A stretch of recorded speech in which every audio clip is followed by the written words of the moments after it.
So hello guys, welcome to our new video. आज का topic हम कवर करेंगे ब्लड। सो बेसिकली आज का लेक्चर हमारा इनकी प्रॉपर्टीज पे होगा। ब्लड की जो बेसिक प्रॉपर्टीज होती हैं, कैरेक्टरिस्टिक्स होती हैं एंड जो हमारे कंपोजिशन होता है ब्लड का, वो ब्रीफली पढ़ेंगे। और फर्दर जो कंपोजिशन होता है ब्लड का, उसको हम लोग डिटेल पढ़ेंगे हम लोग नेक्स्ट वीडियो में। सो स्टार्ट करते हैं ब्लड से। जैसे हमें पता है ब्लड एक स्पेशलाइज्ड फ्लूइड कनेक्टिव टिश्यू। अब इसका मतलब क्या है स्पेशलाइज्ड फ्लूइड कनेक्टिव टिश्यू? हमने हमारी जो बॉडी के अंदर different type of tissue present होते हैं, तो वन ऑफ द टिश्यू हमारा होता है कनेक्टिव टिश्यू। तो जो उसके अंदर भी कुछ ये सब डिवाइडेड रहता है फ्लूइड कनेक्टिव टिश्यू के अंदर। जैसे नाम समझ में आ रहा है fluid. Fluid means liquid. So जो कनेक्टिव टिश्यू है वो भी उसमें से जो फ्लूइड कनेक्टिव टिश्यू है, दो तरह के ये लिक्विड वाले कनेक्टिव टिश्यू होते हैं, जो कि हमारा होता है एक होता है हमारा ब्लड जो आज डिस्कस कर रहे हैं, एंड एक होता है lymph. So blood and lymph are the two fluid connective tissue. तो एक ये स्पेशलाइज्ड फ्लूइड कनेक्टिव टिश्यू होता है, ठीक है। It circulates around the body and transport oxygen, nutrients and hormones and blood clotting factor. So जो blood होता है वो हमारा ओवरऑल पूरी बॉडी में सर्कुलेट होता है, डिफरेंट पार्ट्स में जाता है, ओवरऑल जो हर एक कॉर्नर में जाता है हमारी बॉडी के जहाँ नीडेड होती है। तो ये जो ब्लड होता है हेल्प करता है हमारे को और ऑक्सीजन को ट्रांसपोर्ट करने में, nutrients and hormones and essentials, कुछ भी जो सब्सटेंस होते हैं ब्लड जहाँ पर सेल को जरूरत है जिस चीज की भी, वो हमारा ब्लड के थ्रू सर्कुलेट हो जाता है। इसीलिए इसको कनेक्टिव टिश्यू के अंदर रखा जाता है। ब्लड क्लॉटिंग फैक्टर, जैसे ब्लड क्लॉटिंग फैक्टर हमारा फिब्रिनोजन एंड प्रोथ्रोम्बिन, ये जो होते हैं ये हमारा किसके हेल्प से करता है? फ्लूइड कनेक्टिव टिश्यू जो हमारा ब्लड होता है ना, इसके वजह से हमारा ट्रांसपोर्ट हो पाता है ओवरऑल बॉडी में। ब्लड एक red coloured, opaque and alkaline in nature है। अब रेड कलर का तो समझ में आ गया। ओपेक मतलब ट्रांसपेरेंट नहीं होता। मतलब जैसे मेरा हैंड है, तो इधर से मैं अगर कुछ ये मार्कर है, पीछे इतना वाला नीचे दिख रहा है, पीछे का पार्ट नहीं दिख रहा ना, तो ऐसे ही ब्लड हमारा ओपेक सब्सटेंस होता है, लिक्विड होता है, एल्कलाइन इन नेचर मतलब बेसिक होता है, बेसिक इन नेचर। सो जो हमारा arterial blood is bright red due to the presence of oxyhaemoglobin. Basically जो हमारा आर्टरीज के अंदर जो ब्लड फ्लो होता है वो ऑक्सीजनेटेड ब्लड फ्लो करता है। तो इसका जो ऑक्सीजनेटेड ब्लड होता है उसके अंदर उसका कलर क्या होता है? ब्राइट रेड कलर का हमारा ब्लड होता है आर्टरीज के अंदर, मतलब oxy haemoglobin, oxygen and haemoglobin. और सिमिलरली जो वेनस ब्लड होता है, जो हमारी वेन्स के अंदर जो ब्लड फ्लो होता है वो डार्क रेड कलर का होता है, क्योंकि हमारा ब्लड डीऑक्सीजनेटेड होता है, मतलब रिड्यूस्ड ऑक्सी हीमोग्लोबिन। फिर क्या है? तो जो हमारा ब्लड है वो कंटेन करता है different type of gases, mostly जो majorly oxygen and CO2 contain करते हैं, एंड नाइट्रोजन ऑल्सो।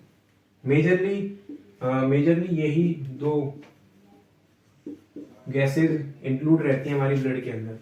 क्योंकि जैसे हम लोग ब्रीथ करते हैं तो ऐसा तो है नहीं कि सिर्फ हम लोग ऑक्सीजन ही ब्रीथ करते हैं। अब तो एटमॉस्फेयर के अंदर तो different type of gases present होती हैं, तो अलग अलग गैसेस जो मतलब कॉम्बिनेशन ऑफ गैस हमारा अंदर जाता है, तो उसमें मेजरली ऑक्सीजन और CO2 का कंपोनेंट ज्यादा होता है। और जो हमारा pH होता है ब्लड का वो होता है 7.45। मतलब मैंने जो बताया अभी बेसिक होता है हमारा, तो 7 से ऊपर एसिड है और 7 से नीचे बेसिक, तो इसका होता है 7.45 अप्रोक्स, मतलब 7.35 से लेके 7.45 में वेरी करता है ऊपर नीचे। तो सेकेंड पॉइंट ये क्या है? टोटल ब्लड वॉल्यूम, जो हमारे जैसे ह्यूमन है उसके अंदर कितना ब्लड होता है, मतलब total 5 to 6 litre blood present होता है हर एक ह्यूमन के अंदर। मतलब इसका डिटेल में पढ़े तो 7% ऑफ बॉडी वेट, मतलब क्या है? मतलब जैसे हमारा बॉडी वेट जितना भी है उसका 7% हमारा ब्लड होता है, या फिर 70 ml पर kg बॉडी वेट, ठीक है। जो विस्कोसिटी होती है ब्लड की वो 4 to 5 times of water. Viscosity मतलब जो थिकनेस होती है हमारी ब्लड की, वो जो मतलब जैसे वाटर है, वाटर की थिकनेस जो होगी उसकी 4 से 5 गुना ज़्यादा हमारी ब्लड की विस्कोसिटी होती है। मतलब हमारा ब्लड थोड़ा डेंस होता है, जैसे हनी होता है, शहद, शहद की डेंसिटी ज़्यादा होती है, विस्कोसिटी ज़्यादा होती है एज कम्पेयर टू वाटर। ठीक है, तो विस्कोसिटी जो होती है ब्लड की वो 4 से 5 गुना ज़्यादा होती है वाटर की कंपेरिजन में। सो ब्लड कंपोज होता है मेनली 2 कंपोनेंट से। First is plasma, next is blood cells.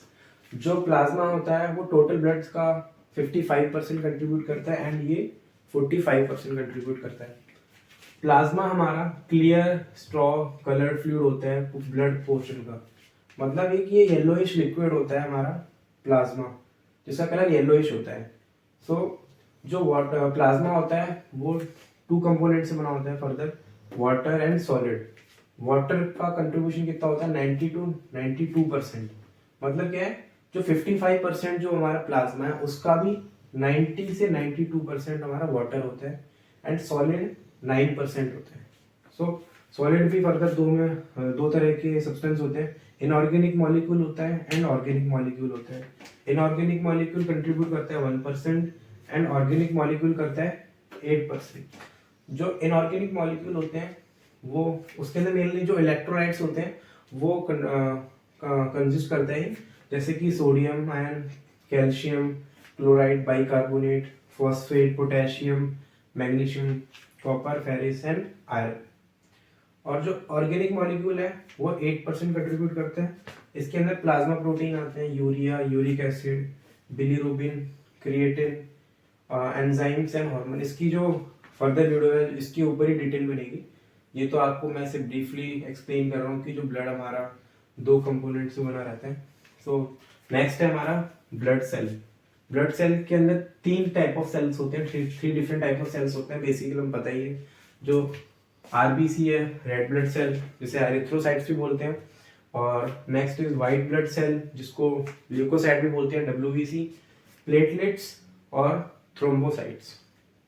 सो आपको ये वीडियो पूरा समझ में आएगा, कोई ज़्यादा टफ नहीं था, इजी सा था, बेसिक नॉलेज थी। जो कंपोनेंट्स होते हैं हमारे ब्लड के एंड जो ब्लड की जो कंपोजिशन है 2 पार्ट्स में डिवाइड रहते हैं, प्लाज्मा एंड ब्लड सेल।